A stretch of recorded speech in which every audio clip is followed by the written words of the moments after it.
Alors on est reparti, du coup, les S. Du coup, on va se rebaser sur mes souvenirs. Du coup, on va parler, du coup, je l'ai déjà dit plein de fois, liberté et désir. Donc alors, de toute façon, à partir du moment où on parle d'indépendance, tout de suite, la liberté, c'est mort. Puisque qui dit indépendance dit lave-vaisselle, faire la vaisselle, faire les courses, à manger. Mais bon, si on part sur l'interdépendance, ça va nous permettre d'atteindre une certaine liberté ou de ressentir ce sentiment de liberté puisque ces obstacles, on va les partager. Interdépendance, par exemple, c'est comme quelqu'un qui vit en coloc. Coloc, je sais pas comment ça s'écrit. Quelqu'un qui vit en coloc, il va se sentir plus libre que s'il vivait seul. Ça paraît logique. Puisqu'on va pouvoir s'aider, faire les tâches ménagères, house chore, donc les tâches ménagères, voilà, tâches de la maison. Donc ça c'est des petits exemples que vous pouvez prendre pour des petits exemples que je donne, hein, c'est pas... Vous prenez pas, tant pis. Hein. Ensuite, la gourmandise et la liberté, c'est totalement autre chose. Notre corps nous limite. Et qui dit limite dit différent de liberté. Vers liberté, on pourrait avoir l'infini. Tout simplement, la liberté, c'est l'infini du bonheur, l'infini des désirs. Mais bon, entre désirs, pour avoir des désirs, il faut souffrir. Comme l'a dit Schopenhauer. Voilà. Du coup, imaginons, on mange beaucoup de bonbons. Tac, on grossit. À 12 ans, on fait 120 kilos. Bon, ça fait un peu beaucoup. Soit 0,120 tonnes. Voilà, bon je vais pas l'écrire en écriture scientifique. Donc si on mange beaucoup de bonbons, notre corps va grossir et c'est la limite. Donc ça c'est un exemple, la gourmandise, c'est la limite. Après on a aussi la liberté dans le travail. Imaginons on a un emploi du temps très long. Imaginons 40 heures de travail par semaine. C'est énorme, hein. Là c'est pas c'est énorme, c'est quand même beaucoup. En terminale, on a presque ça, souvent. Du coup, là, c'est la liberté. La liberté n'existe pas, là. Hein. Elle est vide. Structure lacunaire. Rien du tout. Du coup, imaginons un boulanger qui se plaît dans son travail. Il a l'impression de ne pas travailler lorsqu'il travaille. C'est vraiment une passion. Boulanger qui aime son travail. Il n'a pas l'impression de travailler. Puisque c'est vraiment sa passion. Pas l'impression de travailler. Tandis que c'est bien différent d'un homme de chantier qui en souffre, qui gagne peu. Où là, la question d'argent est problématique.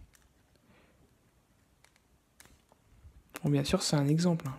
Un boulanger qui adore sa vie, il ne va pas se poser la question de l'argent s'il va avoir son salaire à la fin du mois. De toute façon, c'est automatiquement lui, c'est sa boulangerie, les propriétaires de sa boulangerie. Du coup, s'en fout du salaire. On s'en fout. Tandis que, on va reprendre là, l'homme de chantier souffre. S'il n'a pas son salaire, c'est vraiment de la souffrance. Mais s'il l'a, c'est pas de la souffrance, c'est une sorte de deal, on va dire.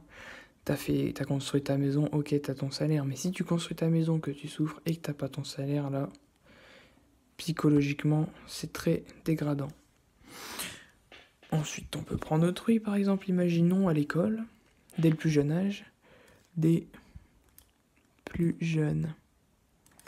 âge, souvent, on n'a pas encore de marque.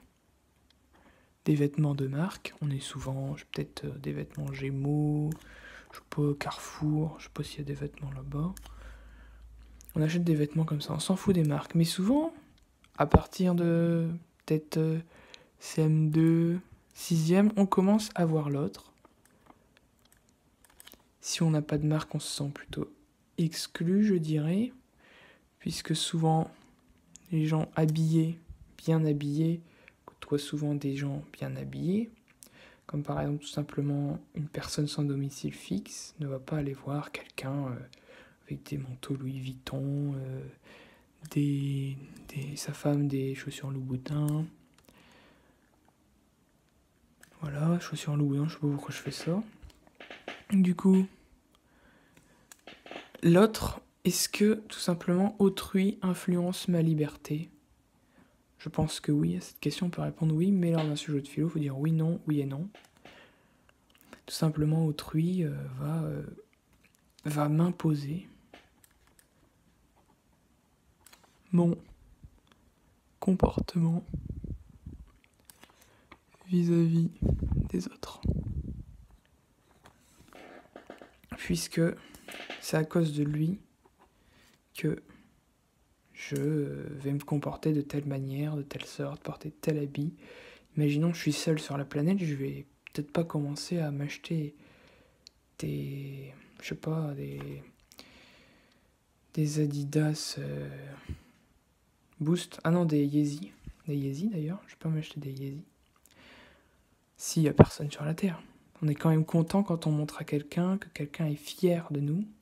Pas fier de nous, mais reconnaît qu'on a acheté ça et que on arrive à se payer des telles chaussures. Pascal, tout simplement Blaise Pascal, aussi philosophe. Blaise, je crois que ce serait comme ça. D'après mes memories, souvenirs en anglais, ok. Du coup, Blaise Pascal, il dit que l'homme est un simple roseau pensant. L'homme n'a rien, il est dénudé, il n'a aucun poil, aucune griffe, la nature ne lui a rien donné, mais vraiment rien. Mais il a la conscience, l'intelligence. L'homme est intelligent. Ce qui veut dire que cela permet à l'homme de s'élever au-dessus de la nature. Ça, c'est un exemple aussi qu'on peut mettre en dissertation de philo. L'homme est complètement au-dessus de la nature grâce à son intelligence. Pas artificielle. Ensuite, les stoïciens, qu'est-ce qu'ils veulent ? Ils veulent que le bonheur de l'existence humaine. Ils veulent vraiment que ça. Ils veulent que l'homme soit heureux, homme, bonheur. Mais il dit de faire en sorte que le sort, il dit de faire en sorte d'accepter ce qui s'acharne sur toi. Imaginons, on fait une course de VTT. Et hop, on crève. Il y en a un qui crève. Et ben, au lieu d'être énervé, il faut accepter la défaite.